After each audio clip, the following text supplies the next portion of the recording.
Bienvenidos a nuestro vídeo. Hoy exploraremos un acontecimiento histórico poco conocido pero fascinante: la Guerra de los Pasteles. Acompáñenos mientras viajamos al siglo XIX y descubrimos los eventos que llevaron a este curioso conflicto entre México y Francia. Para comprender la Guerra de los Pasteles, es importante entender el contexto histórico de la época. En el siglo XIX, México se encontraba en un periodo de inestabilidad política y económica tras su independencia de España. El país se debatía entre diferentes facciones políticas y tenía conflictos con varias naciones debido a deudas no pagadas y disputas territoriales. Ya sabiendo el contexto histórico, podemos empezar a explicar cómo empezó esta guerra y por qué se le apodó la Guerra de los Pasteles. En 1828, el pastelero francés Remontel abrió una pastelería en México. A lo largo de los años, su negocio se convirtió en un gran éxito, y sus pasteles eran muy populares entre la élite mexicana. Sin embargo, Remontel alegaba que el gobierno mexicano le debía una gran suma de dinero por los pasteles que había vendido a altos funcionarios y militares mexicanos. La deuda reclamada por Remontel ascendía a 60,000 pesos, una cantidad considerable en ese momento. El pastelero argumentaba que había proporcionado servicios y bienes a importantes figuras del gobierno mexicano, quienes no habían cumplido con sus pagos. Remontel buscaba una compensación por las pérdidas sufridas y exigía que se le pagara lo que se le debía. El rey Luis Felipe decidió intervenir para proteger los intereses de sus ciudadanos en México. El gobierno francés consideraba que México estaba violando los derechos de los franceses al no pagar las deudas y compensaciones reclamadas por sus ciudadanos, incluido Remontel.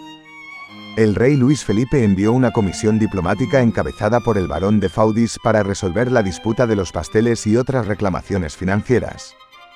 La comisión tenía el objetivo de negociar una solución pacífica que satisficiera las demandas francesas y protegiera los intereses de sus ciudadanos en México. El presidente mexicano, Anastasio Bustamante, rechazó pagar las deudas alegando que muchos de los pasteles habían sido consumidos o no se habían autorizado oficialmente. Además, México argumentaba que no tenía los recursos financieros para satisfacer todas las reclamaciones francesas.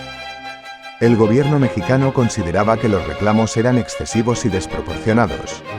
Bustamante y su gobierno creían que los franceses estaban utilizando la cuestión de los pasteles como una excusa para intervenir en los asuntos internos de México y obtener ventajas políticas y económicas en el país. Se negaron a aceptar las demandas francesas y se prepararon para enfrentar cualquier acción que Francia pudiera emprender. Ante la negativa mexicana, Francia decidió tomar medidas más drásticas. En noviembre de 1838, la Armada francesa bloqueó el puerto de Veracruz y comenzó a bombardear la ciudad. Esta acción provocó la escalada del conflicto y el inicio de la Guerra de los Pasteles. Las fuerzas francesas intentaron capturar Veracruz, mientras que las tropas mexicanas resistieron ferozmente. El bombardeo y el bloqueo de Veracruz tuvieron un impacto significativo en la ciudad. Hubo pérdidas humanas y materiales, y la población civil sufrió las consecuencias de los combates. La guerra se intensificó a medida que ambos bandos se enfrentaban en una lucha por el control de la ciudad estratégica. Durante varios meses, las fuerzas francesas, bajo el mando del general Charles Baudin, se enfrentaron a la feroz resistencia liderada por el general Santa Anna en Veracruz y otras partes de México. Baudin, un experimentado almirante francés, demostró una gran habilidad estratégica al coordinar los ataques navales y terrestres contra las posiciones mexicanas. El despliegue de la Armada francesa fue impresionante, con buques de guerra modernos y cañones de gran alcance.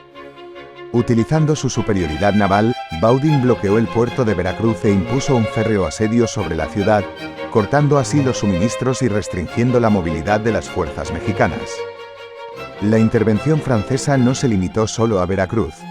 Las tropas francesas, lideradas por el general Élie-Frédéric Fauré, llevaron a cabo una serie de ofensivas terrestres en distintas regiones de México. Su objetivo era debilitar aún más la resistencia mexicana y asegurar el control del territorio para respaldar las demandas financieras y políticas de Francia. El conflicto se caracterizó por intensos combates y asedios prolongados en varias ciudades mexicanas.